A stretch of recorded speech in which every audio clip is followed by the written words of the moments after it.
6:45. This is the Sri Lanka Broadcasting Corporation. The morning news edited by Danushka Madavala, read by Soundithavam. Bus fares to be slashed by 12.9% from midnight tonight. Fuel prices reduced from today. 20 CPC trade unionists sent on compulsory leave. Sri Lanka ready to mobilize green energy investments in the energy sector. Imported eggs released from the port after receiving approval. The police say Sarah Jasmine died in the 2019 suicide bomb. In foreign news, the world's top court to weigh in on climate change. And in sports, Barcelona thrash Roma to reach Champions League semis. The acting Minister of Transport, Lasantha Alagiyavanna, says the bus fares will be reduced by 12.9% with effect from midnight tonight. He communicated this to the public while addressing a special media briefing last afternoon. Meanwhile, the minimum bus fare will be slashed to 30 rupees. The decision was taken following the fuel price reduction announced by the Ceylon Petroleum Corporation and the Lanka Indian Oil Corporation yesterday. The Minister of Power and Energy, Kanchana Wijesekara, said that the fuel prices were revised from midnight last night. He said that the prices will be revised based on the fuel pricing formula. Accordingly, Octane 92 petrol was reduced by 60 rupees, Octane 95 petrol by 135 rupees, Auto Diesel by 80 rupees, Super Diesel by 45 rupees, and Kerosene by 10 rupees per litre. The new prices are Octane 92 petrol 340 rupees, Octane 95 petrol 375 rupees, Auto Diesel 325 rupees, Super Diesel 465 rupees, and Kerosene 295 rupees. The Power and Energy Minister Kanchana Wijesekara said that 20 employees of the Ceylon Petroleum Corporation, including trade union leaders, were sent on compulsory leave for disrupting fuel distribution.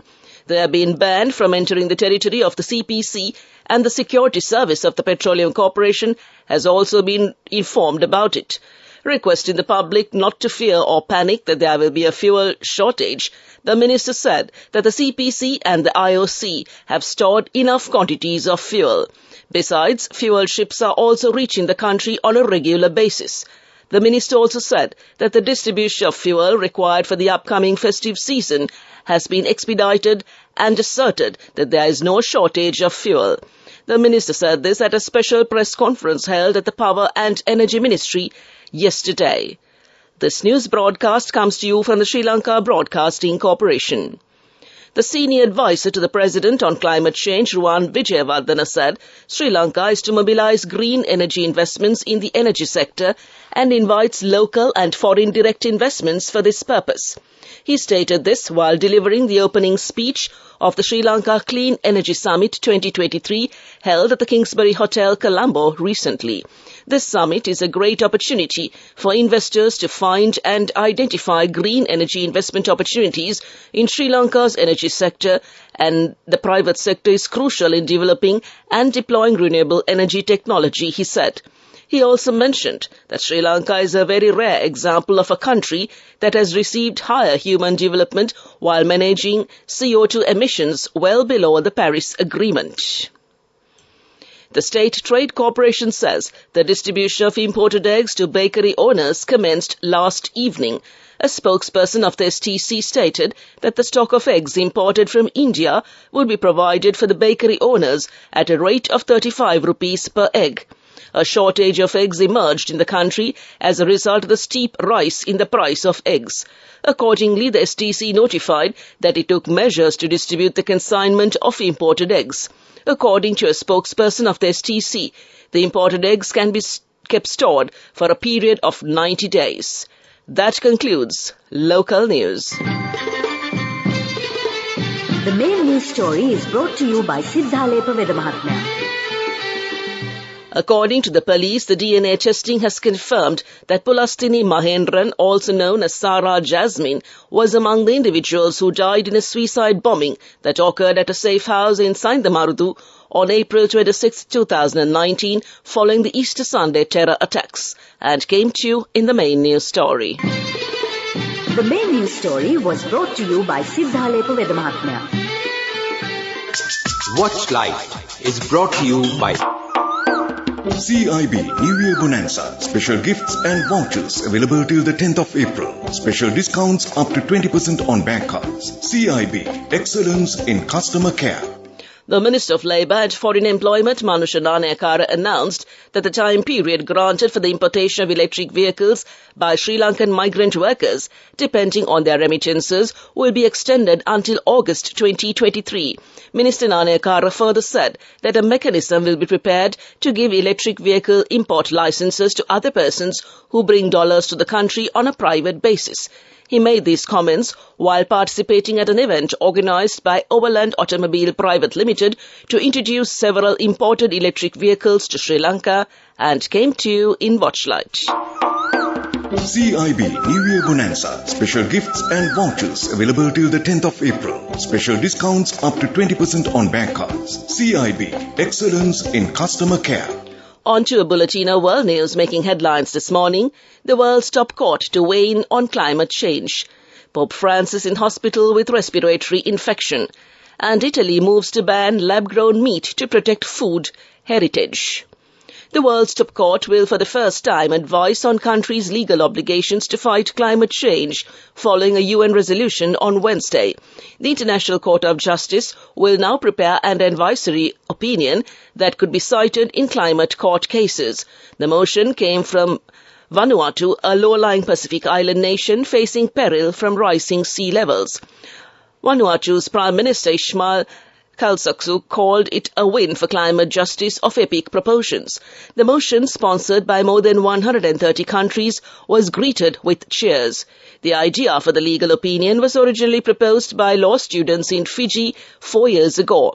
It was then taken up by Vanuatu, a country with bitter experience of the impacts of rising temperatures. Earlier this year, it at an estimated cost in damages of roughly half the country's annual GDP. Pope Francis has a respiratory infection and will need to spend a few days in hospital in Rome, the Vatican says. The 86-year-old had breathing difficulties in recent days, but does not have COVID, a statement said.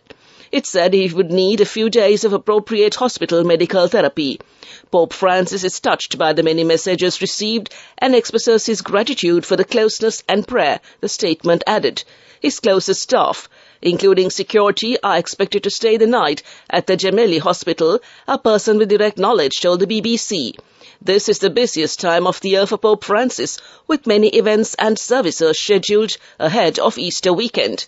A Palm Sunday Mass is scheduled this weekend, and Holy Week and Easter celebrations next week. Italy's right-wing government has backed a bill that would ban laboratory-produced meat and other synthetic foods, highlighting Italian food heritage and health protection. If the proposals go through, breaking the ban would attract fines of up to €60,000. Francisco Lollobrigida, who runs the rebranded Ministry for Agriculture and Food Sovereignty, spoke of the importance of Italy's food tradition.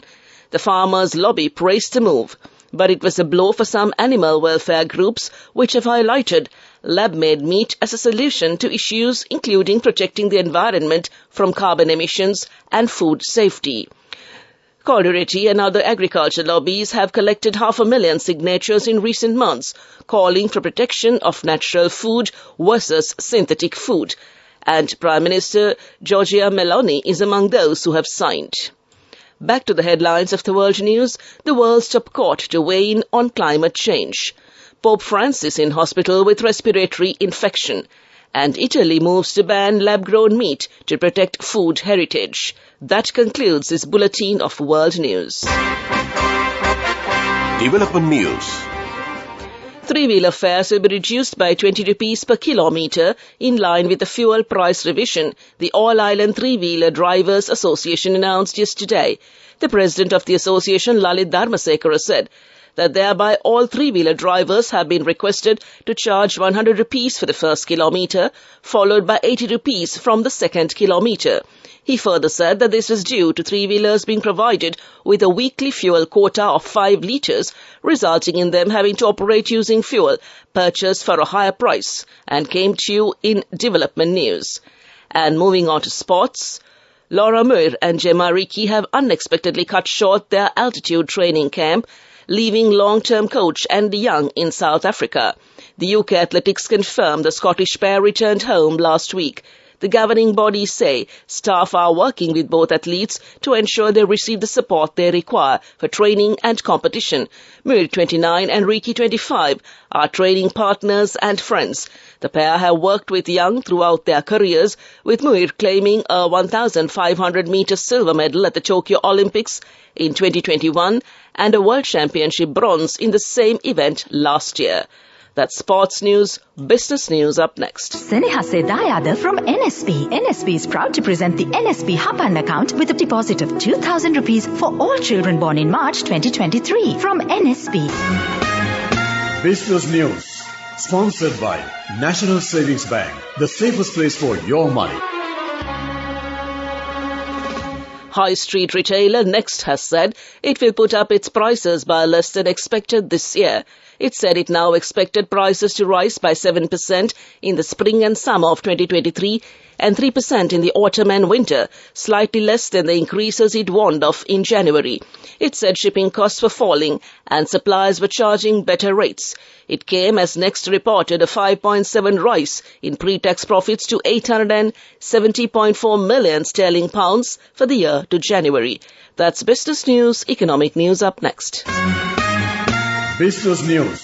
Sponsored by National Savings Bank. Seneha Sedayada from NSB. Commemorating International Women's Day and their 51st anniversary in March, NSB is proud to present the NSB Hapan account with a deposit of 2,000 rupees for all children born in March 2023. Enjoy a host of benefits throughout March. A tribute to motherhood and our future generation from NSB.